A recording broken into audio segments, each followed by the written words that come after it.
When one thinks of kosher, one generally thinks of food and what we're allowed to eat, which is kosher, and what we're not allowed to eat, which is designated as non-kosher.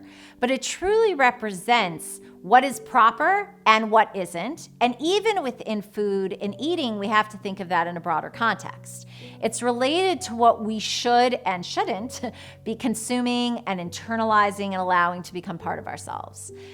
However, I want to address it a bit differently and what it represents more than what it is. The laws of kosher, which are detailed and involved, are universal, meaning I can travel anywhere in the world, and if I find something that is kosher, I know it doesn't have a mixture of meat and milk or shellfish or any of the other prohibited ingredients or mixtures. So something kosher has a sameness that binds and connects Jews all over the world.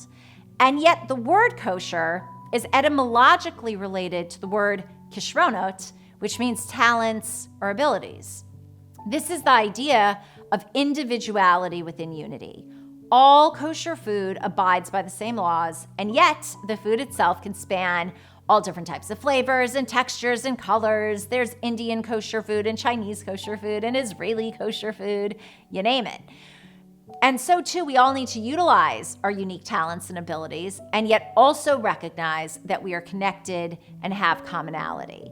And ultimately, more than the what of kosher is the why of kosher. We keep kosher because God commanded us to.